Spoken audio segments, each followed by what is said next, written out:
Welcome back to The Legend of Zelda: Ocarina of Time. Previously, I finished off the Forest Temple, and now I'll be moving on to the next temple, or at least making some forward progress. So, I'm going back to the Temple of Time. There's something I want to get there that I tried to get earlier, and I just apparently didn't know the correct timing for it.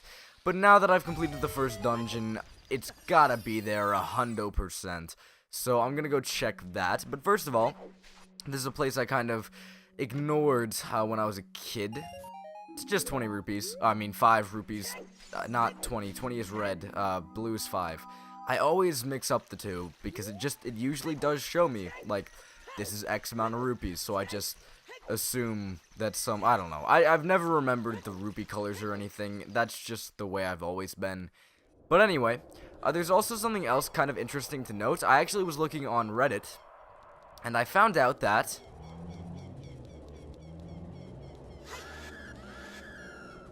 no matter how many times these Redead scream, I never get frozen.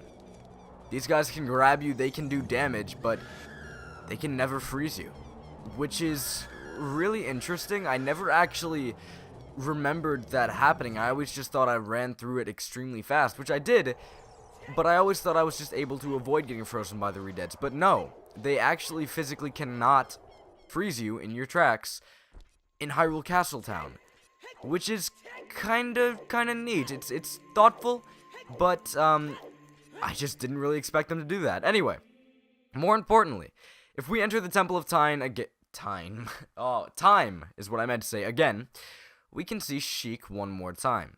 You destroyed the wicked creatures that haunted the temple and awakened the sage, but there are still other sages who need your help. In order to awaken all the other sages, you must become even more powerful. You must travel over mountains, underwater, and even through time. If you want to return to your original time, return the Master Sword to the pedestal of time. By doing this, you will travel back in time 7 years. The time will come when you will have to return here quickly. I will teach this to you for when that time comes. The song to return to the Temple of Time, the Prelude of Light.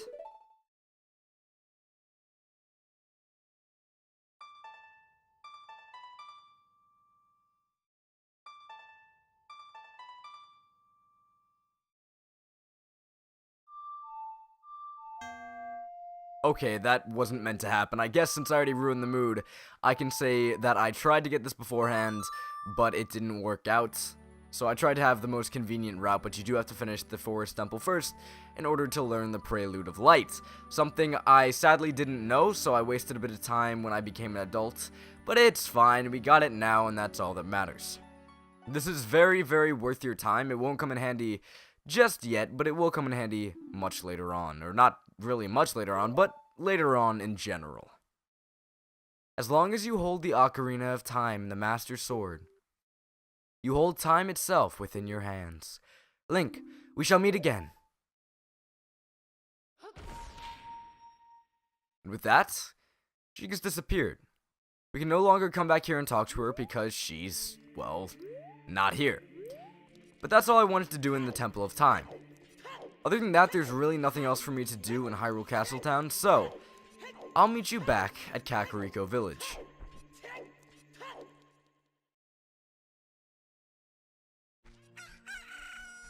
Well, that's a little awkward. Look, a chicken hatched, and also we're back in Kakariko Village.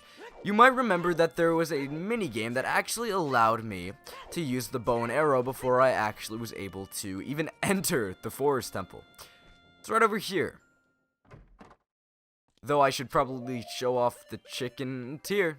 Got the pocket cucko. I'm also within Kakariko Village, so that wasn't awkward at all. That's actually pretty beneficial. But anyway, let's do this one more time. I'm not gonna cut it out this time.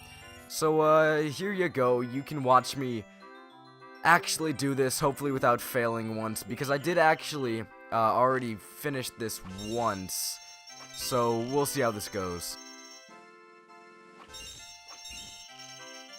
Not bad so far. Don't jinx myself though.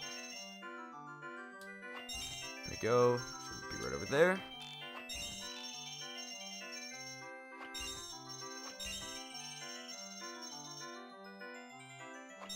Huh. For some reason, that's surprisingly easy compared to the slingshot minigame. I might have just gotten better, but I don't know. Here's a fantastic present. So now that I actually do have the bow and arrow, I get the big quiver instead of, what, 20 rupees? Now I can hold 40 arrows. This is pretty beneficial, and since that was so easy, it's really not worth your time. That was a double negative. It's really worth your time. That's a little bit better. Over here, we finally have the Pocket Coco. Let's talk to her one more time. Please make my Coco happy, okay? I might have done that so far. Looks like this item doesn't work here. No wonder I never know what to do with this Pocket Coco. She just doesn't talk to me when I have it. But I do feel like I have an idea as to how to use this. Right over here in this house, there's a sleeping man. She previously stated that Cocos like to wake up sleeping people. So, if I pull this out, what in tarnation? Can a person get a little shut-eye around here? I feel like I've heard this line more than once, so... Did you save Malin? Thanks! I'm going back to the ranch then. Yeah! So with that, we've woken him up. We've actually already saved his ranch, so we can finally go back there. And maybe now this lady will give me something for my troubles. But we'll see. If she doesn't, sucks to suck. Please make my Coco happy, okay? Something I forgot to mention is that this area, while we were a kid, was still getting built. But now that we're an adult, it's the shooting gallery. Nice touch there, nice touch.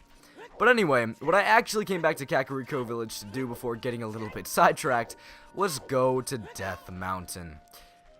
I want to head to the dungeon. I already got to that Goron already. I don't know. I got his clothing. That's pretty much what I was trying to say. So I can actually go and enter the temple if I so desire. Which I so desire. Wow, my commentary is a little bit iffy right now. So now that I'm back on Death Mountain, there's something I want to show off before making my way towards the dungeon. That is, if I can get up to the top, I started my commentary a little bit too early, but that's fine. Right over here.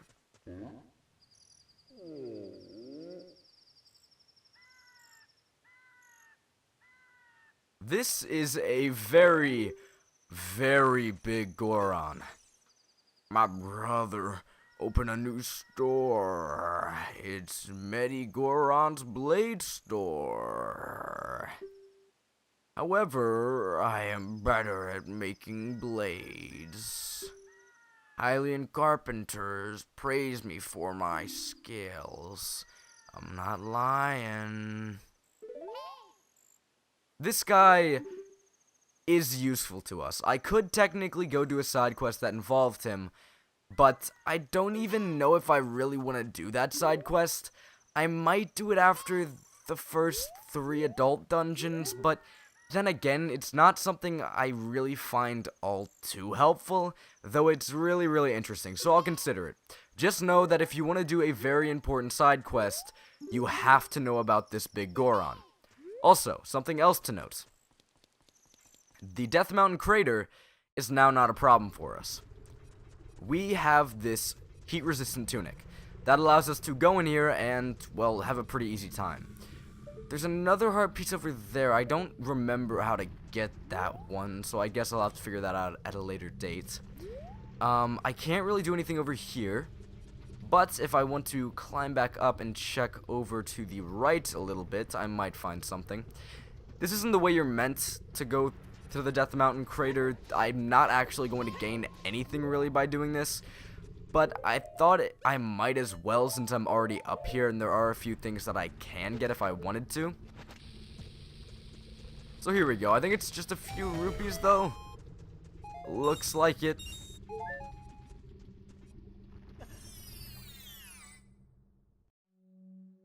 Yeah, this looks like another rupee chest to me.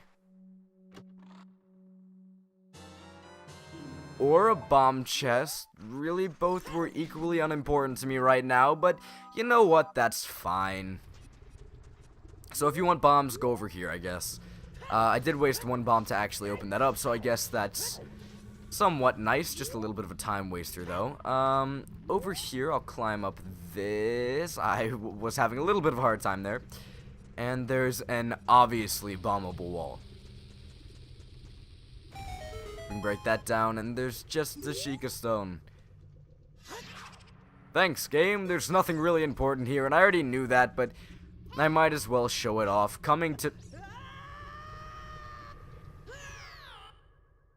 First of all, you're not necessarily resistant to all lava with that tunic on, or this tunic on. I guess that's the best way to show that off. But also, I mean, this game makes you think you have to go to the mountain, and that's true, you do have to go to the mountain. Gotta go to Death Mountain to actually progress. But then, the one way that you do actually know to get inside Death Mountain is pointless to you. I don't know, I just find that a little bit weird. Not bad, per se, but just strange. Now, if you played the Song of Storms here, for whatever reason, a hole would open up and you'd be able to get a chest with 200 rupees in it. Right now, that would be a major waste of rupees. I'm not going to do that. Just remember that it's there. I want you to know that it's there. I might never get the chance to show it off. So, it's there. But anyway, last time we came in here and actually talked to Mr. Link, he actually opened up the door for us to get back into Darunia's little hut type thing. This right here is a big statue that I can grab and pull out of the way.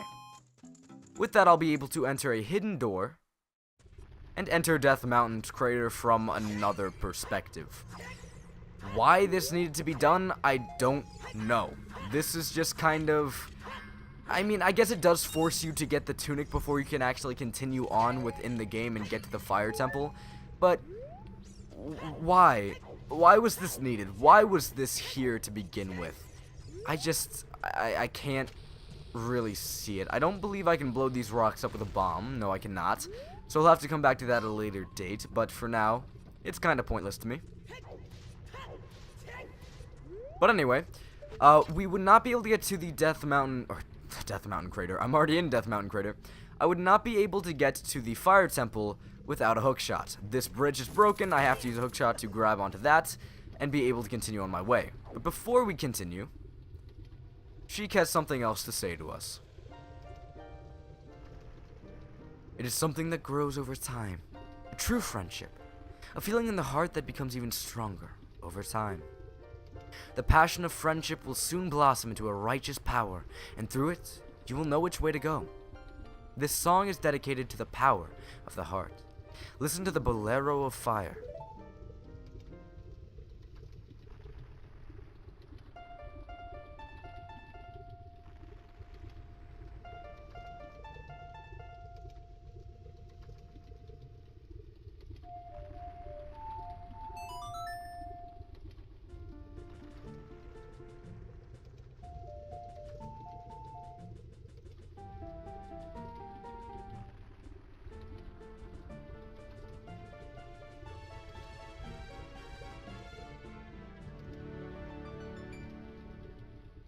With that, we've learned the Bolero of Fire.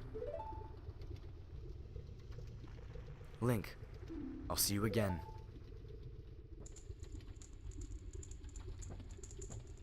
And a convenient firewall raises. Somehow the odds are in Sheik's favor. We will never be able to talk to this person for longer than 2 seconds. But luckily, Sheik has taught us 2 new songs this episode. And with these 2 new songs, movement around Hyrule has become a lot easier. We can go back to the Temple of Time whenever we want with the Prelude of Light, and we can also come back to the entrance of the Fire Temple whenever we want with the Bolero of Fire. We will appear right here whenever we want to come back to the Temple of Time. My god, I am so off. We'll be able to come back to the Temple of Fire whenever, or the Fire Temple. I mixed up my words a bit there. We'll appear right there. It's really nothing too interesting. It's the same as the forest one. I don't remember the name. The Minute of Forest. So, Minuets of Forest, whatever. I don't know if I'm able to make this. I am. Those over there, again, I need a different song to actually get those that I just don't have. And I guess at a later date, we might come back just to show off the areas that I can... That's happened more times than I can count this episode. At a later date, I might come back to this area so that I can show off the rupees that you can get from the song that you can get. There's a lot of you can gets here, but I just haven't been able to do it yet. Or I haven't wanted to do it yet, I guess is a better way of saying that. But, next time on The Legend of Zelda Ocarina of Time, we are not getting that song. We are continuing on with story progress and actually entering the Temple of Fire. But, again, that's for next episode. Until next time.